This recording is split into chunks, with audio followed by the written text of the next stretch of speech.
சீடன் வெளியூர் புறப்படுறதுக்கு தயாரா இருந்தான். ரொம்ப தூரம் போக போறான். திரும்பி வர நாளாகும். புறப்படுறதுக்கான ஆயத்த வேலைகள்ல ஈடுபட்டிருந்தான். அந்த சமயம் பார்த்து இன்னொரு சீடன் அவங்கிட்ட வந்தான். நம்ம குரு உன்னை அழைச்சிட்டு வர சொன்னார், வா அப்படின்னு கூப்பிட்டான்.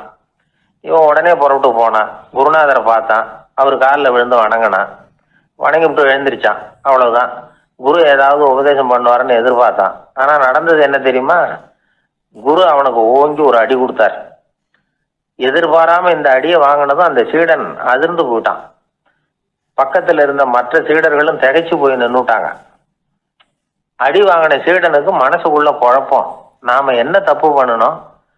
புறப்படுற நேரத்துல இப்படி குரு கிட்ட அடி வாங்குற மாதிரி ஆயிட்டுதே அப்படின்னு நினைச்சு மனசுக்குள்ள ரொம்ப வேதனைப்பட்டான். கொஞ்சம் துணிச்சலை வரவழைச்சுக்கிட்டு குருநாதர்கிட்டயே கேட்டுட்டான், சுவாமி, நான் என்ன தப்பு பண்ணினேன்? என்னை இப்படி அடிச்சுட்டீங்களே, ஒரு வார்த்தை கூட உங்களை எதிர்த்து நான் பேசினது இல்லையே, இவ்வளவு காலமா உங்க விருப்பத்துக்கு விரோதமா ஒரு காரியம் கூட நான் செஞ்சது இல்லையே, வந்ததும் வராததுமா ஒண்ணுமே சொல்லாம என்ன அடிச்சுட்டீங்களே, குருவே, நான் செஞ்ச குற்றம் தான் என்ன அப்படின்னு கண்ணீரோட பரிதாபமா கேட்டானா அந்த சீடன். ஆனா அந்த குரு முகத்துல கொஞ்சம் கூட கோபம் இல்லை.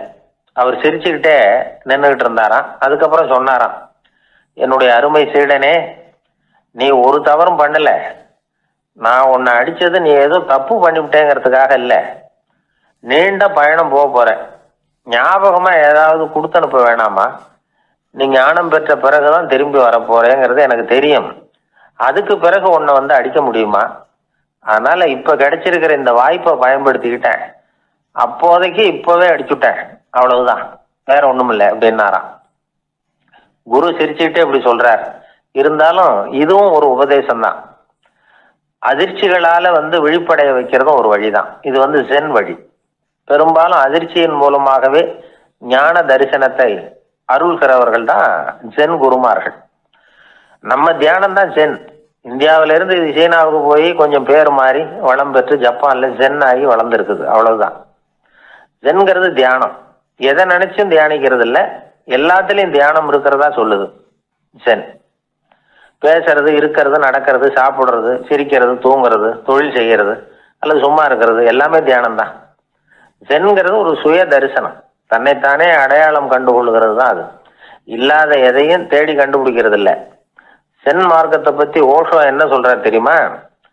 காணாமல் போன தன்னுடைய மூக்கு கண்ணாடி தன்னுடைய மூக்கின் மேல் இருப்பதை கண்டுகொள்வது போன்றது ஜென் அப்படிங்கிறார். நம்மால் இன்னொருத்தர் முகத்தை ரொம்ப நேரமா உத்து பார்த்துக்கிட்டு இருந்தார். என்ன பாக்குறீங்கன்னாரு அவரு. நீங்க போட்டிருக்கீங்களே மூக்கு கண்ணாடி, அதை தான் பாக்குறேன்னாரு இவரு. நீங்க அப்படி பாக்குறதுக்கு விசேஷ காரணம் ஏதாவது உண்டான்னு கேட்டார் இவர். உண்டுன்னார். என்னன்னு கேட்டார்.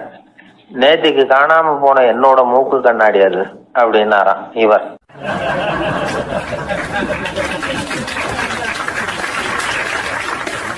ஊர்ல ஒரு ஞானி இருந்தார். ஒரு நாள் அவரை தேடிட்டு ஒருத்தர் வந்தார். வந்தவர் ஞானியை பார்த்து ஒரு கேள்வி கேட்டார். ஐயா, உங்களுடைய சாதனை என்ன? இதுதான் அவர் கேட்ட கேள்வி. இதை கேட்டதும் அந்த ஞானி நிமிர்ந்து இவரை பார்த்தார். அப்புறம் சொன்னார், அது ஒன்றும் பெரிய விஷயம் இல்லை, அது ரொம்ப எளிமையான ஒண்ணு. எப்போ எனக்கு பசிக்குதோ அப்ப நான் சாப்பிட்டுருவேன், எப்போ எனக்கு தூக்கம் வருதோ அப்ப நான் தூங்கிடுவேன், அவ்வளவுதான் அப்படின்னார். கேள்வி கேட்டவர் ஒரு மாதிரி ஆயிட்டார். ஐயா, இதே தானே நாங்களும் செய்யறோம், இதுல என்ன அதிசயம் இருக்கு அப்படின்னார். இப்ப அந்த ஞானி சொன்னாராம், இங்கதான் நீங்க தப்பு பண்றீங்க அப்படின்னாராம். அப்படியான்னாரு இவரு. ஆமா அப்படின்னாராம். நீங்க செய்யற தவறு எனக்கு புரியுது. ஏன்னா நான் உங்களை மாதிரி நான் வாழ்ந்து பார்த்திருக்கிறேன். அதனால என்னுடைய அனுபவத்துல உங்களுக்கும் எனக்கும் உள்ள வித்தியாசத்தை உணர முடியுதுன்னாராம். என்ன சொல்றீங்க, எனக்கு ஒன்னும் புரியலையேன்னாரா இவரு. இத பாருங்க, சாப்பிடுறதுங்கிறது நாம ரெண்டு பேருக்கும் பொதுவான ஒரு காரியம்தான். ஆனா நீங்க சாப்பிடுறதுக்கும் நான் சாப்பிடுறதுக்கும் வித்தியாசம் இருக்கு அப்படின்னாராம். என்ன வித்தியாசம்னு கேட்டிருக்கார். நீங்க பசி இல்லாத பொழுது சாப்பிடுறீங்க, இப்போ சாப்பிடுற நேரம் வந்துட்டுது அப்படிங்கிறதுக்காக சாப்பிடுறீங்க. சாப்பாடு ருசியா இருக்கு அப்படிங்கிறதுக்காக சாப்பிடுறீங்க. எது தேவைங்கிறது தெரியாம சாப்பிடுறீங்க. அது மாதிரி தூக்கமும் உங்களுக்கு ஒரு பழக்கமா போட்டுது. இப்போ இது தேவையா இல்லையா அப்படிங்கிறத பத்தி நீங்க யோசிச்சு பாக்குறது இல்ல. சாப்பிடும் பொழுது 1000 வேலைகளை மனசுல நினைச்சுக்கிட்டு இருப்பீங்க. அதனால அது சாப்பிடுதலா இருக்காது. அதே மாதிரி நீங்க தூங்கும் பொழுதும் அது தூங்குதலா இருக்காது. ஏகப்பட்ட கனவுகள் வரும். உங்க மனசு மேலும் மேலும் கனவுகளை உருவாக்கி கொண்டே இருக்கும். அதனால எனக்குள்ள நடக்கிறது வேற மாதிரி, நீங்க நினைக்கிறது மாதிரி இல்ல. எனக்குள்ள நடக்கிறது எப்படின்னா, நீங்க செய்யறது மாதிரி இல்ல. தூக்க உணர்வு வந்த உடனே தூங்குதல் மட்டுமே நடைபெறும். அதுதான் என்கிட்ட நடக்கிறது அப்படின்னாராம் அந்த ஞானி. இப்ப வித்தியாசம் புரியுதா? அந்த ஞானி சாப்பிடுறத அனுபவிக்கிறார், அது எக்ஸ்பீரியன்ஸ். நாம அப்படி இல்லை, மனம் போன போக்குல சாப்பிடுறோம். இது இன்டெலிஜிங். இது ரெண்டுலயும் செயல்ல வேறுபாடு இல்லை, விழிப்புணர்வுல தான் வேறுபாடு இருக்கு. அவர் சாப்பிடும் பொழுது ஒரு சாட்சி மனோபாவத்தோட சாப்பிடுறார். எவ்வளவு தேவையோ அவ்வளவுதான் சாப்பிடுறார். ஏன்னா அவருடைய விழிப்புணர்வு முழுமையா செயல்படுது. அதனால அவர் சாப்பிடும் பொழுது நம்மை விட மகிழ்ச்சியா இருக்கிறார். நாம அப்படி இல்லை, வயிற்றை நிரப்புறதுக்காக சாப்பிடுறோம். இன்னும் சொல்ல போனா சாப்பிடும் பொழுது நாம அங்கேயும் இருக்கிறது இல்லை, எங்கேயோ போயிடுறோம். உடம்பு மட்டும்தான் அங்க இருக்கும். ஆனா ஞானி அப்படி இல்லை.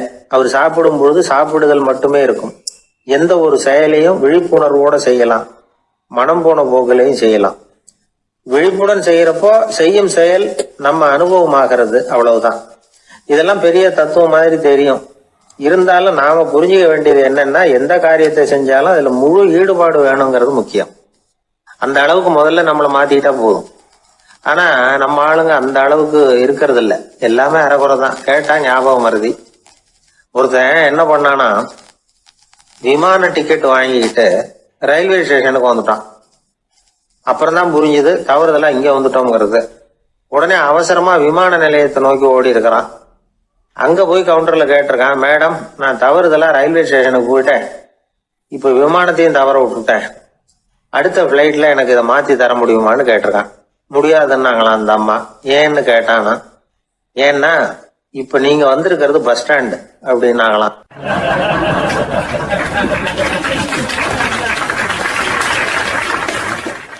ஒரு தடவை கலைவாணர் NS கிருஷ்ணன் பேராசிரியர் கல்கியை சந்திச்சு பேசிக்கிட்டு இருந்தாராம். கலைவாணர் கல்கியை பார்த்து, எனக்கு கதை எழுத ஆசையா இருக்கு, எப்படி எழுதுறதுன்னு கேட்டாராம். கதை எழுதுறதுக்கு 4 மை வேணும்னாராம் கல்கி. அப்படியா, அப்படின்னா என்னென்ன கலர் மை அப்படின்னு கேட்டிருக்காரு கலைவாணர் சிரிச்சுக்கிட்டே. நான் சொன்னது கலர் மை இல்லை, அது வேற மை. அதாவது கதை எழுதுறதுக்கு தேவைப்படுகிற 4 மை எதுன்னா, 1 திறமை, 2 பேணாமை, 3வது தனிமை, 4வது பொறுமை அப்படின்னாராம். உடனே கலைவாணர், உங்க யோசனை அருமை அப்படின்னாராம். அதுதான் கலைவாணர். பொதுவா எழுத்தாளர்கள் எழுதுற மாதிரி நடந்துக்கிறது இல்லை. ஆனா கலைவாணர் என்ன சொல்லுவாரோ அதே மாதிரி நடந்துக்குவார். எல்லாருக்கும் எல்லாம் கிடைக்கணுங்கிற கருத்தை சினிமா படங்கள்ல வலியுறுத்துவார். அதே மாதிரி நடைமுறை வாழ்க்கையிலேயும் எல்லாருக்கும் எல்லாமும் கொடுப்பார்.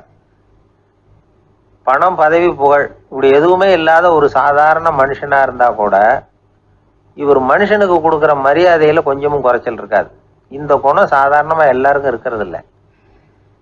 அவரு சினிமா தியேட்டருக்கு போய் சினிமா பார்க்கறது வழக்கம். அவர் வந்திருக்கிறாருங்கிறது தெரிஞ்சா போதும், வெளியில பிச்சைக்காரங்க வந்து கூடிடுவாங்க. இது அவருக்கு தெரியும். வெளியில நம்மளை நம்பி ஒரு கூட்டம் காத்துக்கிட்டு இருக்குமேன்னு நினைப்பார். உடனே ஒரு 100 ரூபா நோட்டை கொடுத்து சில்லறையா மாத்திட்டு வர சொல்லுவார். படம் முடிஞ்சு வெளியில வர்றப்போ சில்லறையோட வருவார். எல்லாருக்கிட்டையும் கொடுத்துருவார். ஏன்னா எல்லாரும் தேடிட்டு வருவாங்க அவரை. என்ன எல்லாரும் சௌக்கியமா இருக்கிறீங்களா அப்படின்னு பிரியமா விசாரிப்பார். ஏதோ ரொம்ப நெருங்கின சொந்தக்காரங்களை விசாரிக்கிறது மாதிரி விசாரிப்பாரு. தன்கிட்ட இருக்கிற சில்லறையை எல்லாருக்கும் சமமா பிரிச்சு கொடுத்துட்டு தான் அங்கிருந்து புறப்படுவார். ஒரு நாள் அது மாதிரி புறப்படுற சமயத்துல ஒரு சின்ன பையனுக்கு சில்லறை எதுவும் கிடைக்கல கொடுக்கறதுக்கு. இது கலைவாணருக்கு தெரியாது. கார்ல ஏறி புறப்பட்டு போயிட்டார். அந்த பையன் காரை பிடிச்சிக்கிட்டு பின்னாடியே ஓடியாந்துருக்கிறான். ஐயா, நீங்களே இல்லைன்னு சொன்னா நான் என்ன பண்றது, இன்னைக்கு பட்னி தான், அம்மாவுக்கு வேற உடம்பு சரியில்லை அப்படின்னு கத்திக்கிட்டே ஓடியாந்தானா. கலைவாணர் கவனிச்சுட்டார். உடனே காரை நிறுத்த சொன்னார். இறங்கினார். அந்த சின்ன பையனை கட்டி பிடிச்சிக்கிட்டு, என்னை மன்னிச்சுக்கப்பா, நான் கவனிக்காம வந்துட்டேன் அப்படின்னு சொல்லி அழ ஆரம்பிச்சுட்டாராம். இன்னொரு தடவை இதே மாதிரி ஒரு தியேட்டர்ல இருந்து வெளியில வந்திருக்கிறார். ஒரு ஆள் அவர்கிட்ட வந்து நின்றுருக்கார். அவர் கொடுக்கறதுக்கு இவர்கிட்ட பணம் இல்லை. பணம் இல்லையப்பா அப்படின்னாராம். உங்ககிட்டயே இல்லையா அப்படின்னாராம் அவரு. கலைவாணருக்கு மனசு ரொம்ப சங்கடமா போச்சு. உடனே புறப்பட்டு வீட்டுக்கு போனார். அங்க இங்க தேடி பார்த்து அங்க இருந்த கொஞ்சம் நெஞ்ச சில்லறையை எடுத்தார். காரு டிரைவரை கூப்பிட்டார். தியேட்டர் வாசல்ல நின்றுகிட்டு இருந்த ஆசாமியோட அங்க அடையாளங்களை சொன்னார். காரை எடுத்துட்டு போய் அந்த ஆளை கண்டுபிடிச்சி இந்த காசை கொடுத்துட்டு வா அப்படின்னு அனுப்பி வச்சாராம். பிச்சை போடுறதுக்காக காரை அனுப்புனதாக வேற யாரை பத்தியாவது நீங்க கேள்விப்பட்டிருக்கிறீங்களா? அவர் ஒரு வித்தியாசமான மனிதர், வித்தியாசமான கலைஞர். கலைவாணரோட சகோதரர் கல்யாணம் நடந்தது. அதுல தியாகராஜ பாகவதர் கச்சேரி முடிஞ்ச உடனே அதுல சம்பந்தப்பட்ட கலைஞர்களுக்கெல்லாம் கலைவாணர் பரிசுகள் கொடுக்குறார். அந்த கச்சேரியில கடம் வாசிச்சவருக்கு மட்டும் மற்ற எல்லாருக்கும் கொடுத்ததை விட பெருசா ஒரு வெள்ளி கோப்பையை பரிசா கொடுத்தாராம். மற்றவங்களுக்கெல்லாம் சின்னதா கொடுத்துட்டு கட வித்துவானுக்கு மட்டும் பெருசா பரிசு கொடுக்குறீங்களே ஏன்னு கேட்டிருக்கிறாங்க. அதுக்கு கலைவாணர் விளக்கம் கொடுத்தாராம். இப்பெல்லாம் ரயில்ல கூட்டம் அதிகங்கிறது உங்களுக்கு எல்லாருக்கும் தெரியும்.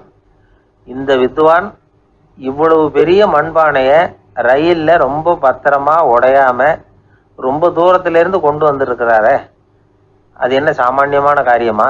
அவரோட அந்த சாமர்த்தியத்தை பாராட்டுறதுக்காக தான் அவருக்கு இவ்வளவு பெரிய பரிசு அப்படின்னாராம்.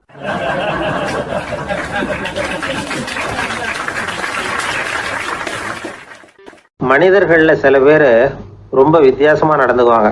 மற்றவங்களுக்கு அது ரொம்ப ஆச்சரியமா கூட இருக்கும். அந்த ஆள் ஒரு மாதிரி பார்த்து நடந்துக்கோ அப்படின்னு கூட சொல்றது உண்டு. இவங்களை பார்த்து நாம பித்து குளியும்போம். உளவியல் இவங்களை எக்ஸென்ட்ரிக்ஸ் அப்படின்னு சொல்லுது. இவங்களை மனநோயாளிகள்னு தவறா புரிஞ்சுக்க கூடாது. அவங்க வேற இவங்க வேற. எக்ஸென்ட்ரிக்ஸ் பத்தின சில விவரங்கள் ஒரு புத்தகத்துல இருக்கு. அதாவது ஸ்காட்லாந்துல ஒரு உளவியல் மருத்துவர் அதை எழுதியிருக்கிறார். அவர் பேரு டாக்டர் டேவிட் வீக்ஸ். அவருக்கு ஒரு உதவியாளர் இருந்தாராம். அவர் பேரு கேட் வுட். இவங்க 2 பேரும் சேர்ந்து இங்கிலாந்து பூரா சுத்தி பார்த்துருக்காங்க. 3 வருஷம் சுத்தினாங்களாம். நான் சொன்னது மாதிரி ஒரு மாதிரியா இருக்கிற ஆசாமிகள் பல பேரை சந்திச்சு பேசி அவங்கள பத்தி ஆய்வுலாம் நடத்தி இருக்கிறாங்க. அப்படி நடத்தி அதை ஒரு புஸ்தகமா எழுதியிருக்கிறாங்க. நிறைய பேசி பார்த்துட்டு அவங்க சொல்லியிருக்கிறத கேட்டா ரொம்ப ஆச்சரியமா இருக்குது. நாம இவங்களை பார்த்து பித்துக்குழிங்கிறோம், எக்ஸென்ட்ரிக்ஸ் அப்படின்னு சொல்றோம், கிண்டல் கூட பண்றோம். ஆனா அவங்களோட அறிவு ரொம்ப தெளிவானதான். இந்த ஆராய்ச்சியாளர்கள் சொல்றாங்க. அவங்க உடல் நலமும் ரொம்ப நல்லா இருக்குதான், உடம்புலயும் எந்த கோளாறும் இல்லையா. அவங்களுக்கு மகிழ்ச்சியும் அதிகமா, ஆயுளும் அதிகமா. அவங்கள பல பேர் என்ன சொல்றாங்கன்னா, நீங்க நினைக்கிறது மாதிரி இல்லை நாங்க, ஆனா நாங்க மற்றவங்கள்ல இருந்து வேறுபட்ட தன்மை உள்ளவங்க அப்படிங்கிறத ஒத்துக்கிறாங்களாம். இந்த உலகம் பிறந்ததுல இருந்தே இப்படிப்பட்ட வித்தியாசமான ஆசாமிகளும் பிறந்திருக்கிறாங்க. சரி, அப்படிப்பட்டவங்க எப்படி இருப்பாங்க? இப்ப ஒரு மகாராஜா தன்னோட நாய்க்கு லட்சக்கணக்கில் பணம் செலவு பண்ணி கல்யாணம் பண்ணி வச்சிருக்கிறார். ஒரு கோடீஸ்வரர் தான் வளர்த்துக்கிட்டு இருந்த பூனைகளுக்கு தன்னோட சொத்து பூராவை எழுதி வச்சிருக்கிறார். இது மாதிரி ஒருத்தர் 2 பேர் இல்லை, நிறைய பேர் உண்டு. சில பேர் எப்படி தெரியுமா? அவங்களுக்கு வசதியில் எந்த குறையும் இருக்காது. வீடு, காரு, பணம் எல்லாம் தாராளமா இருக்கும். அப்படி இருந்தாலும் அவங்க கிட்ட ஒரு பழக்கம் இருக்கும். யாராவது ஒரு நண்பர் வீட்டு விசேஷத்துக்கு போயிருப்பார், இல்லைன்னா ஒரு கடைக்கு போயிருப்பார். அவங்க ரொம்பவும் மரியாதையா வரவேற்று எல்லாம் பண்ணிட்டு இருப்பாங்க. ஆனா இவரு அவங்களுக்கு தெரியாம ஏதாவது ஒரு பொருளை திருடி பாக்கெட்ல போட்டுட்டு வந்துருவார். அப்படி வந்தாதான் இவருக்கு திருப்தி. பல பேர் அவங்க வளர்த்த பிராணிகளுக்கு பளிங்கு கல்லால சமாதி கட்டி வச்சிருக்கிறாங்க. இப்படிலாம் பண்றாங்க.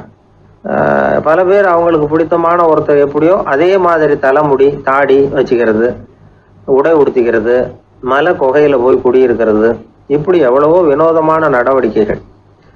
இவங்களெல்லாம் ஆய்வு பண்ணின டாக்டர் வீக்ஸ் என்ன சொல்றாரு தெரியுமா? பொதுவா இவங்க உயர்ந்த புத்திசாலிகளா இருக்கிறாங்க. ஒருமைப்பட்ட மனம், கருமையுமே கண்ணான பண்பு, தனிமையை நாடுற மனப்பான்மை எல்லாம் இவங்களுக்கு உண்டு. அவங்கள பல பேர் அவங்க பெற்றோருக்கு முதல் குழந்தை அல்லது ஒரே குழந்தை இப்படிதான் இருக்கிறாங்க. இது மாதிரியானவங்க பெண்கள் 1 பங்குன்னா ஆண்கள் 2 பங்கு. இவங்கெல்லாம் ஆக்கப்பூர்வமான செயல் செய்யறாங்க. அப்படிப்பட்டவங்களா தான் இருக்கிறாங்க. அடுத்தவங்க கிட்ட அன்பு காட்டுறவங்களா இருக்கிறாங்க, உற்சாகம் ஊட்டுறவங்களா இருக்கிறாங்க. அவங்களுடைய ஆக்கப்பூர்வமான பணிகளுக்கு ஊக்கம் கொடுத்தா அவங்க மன சந்தோஷமும் உடல் நலமும் பெருகும், ஆயுளும் கூடும். இதெல்லாம் அந்த டாக்டருடைய கண்டுபிடிப்பு. பித்துக்குழித்தனத்துக்கும் மனநோய்க்கும் வித்தியாசம் உண்டுங்கிறத சொல்றதுதான் இந்த தகவல். அதனால ரெண்டும் ஒண்ணுன்னு நினைச்சிடக்கூடாது. ஒரு நண்பன் ஒருத்தனை பத்தி சொல்றோம். அவன் எந்த வகைன்னு நீங்களே முடிவு பண்ணுங்களேன். அவன் வந்து ஒரு கல்யாண வீட்டுக்கு போய் சாப்பிட்டுட்டு வெளியில வந்தோம். அவன் கூட வெளியில வந்த உடனே ரொம்ப நேரமா தன்னோட செருப்பை தேடிட்டு இருந்தான். என்னப்பா இன்னுமா உன் செருப்பு கிடைக்கல அப்படின்னு கேட்டோம். இல்ல இல்ல என்னது முன்னாடியே கிடைச்சுட்டுது, அதை விட நல்லதா ஏதாவது கிடைக்குமான்னு பாக்குறேன்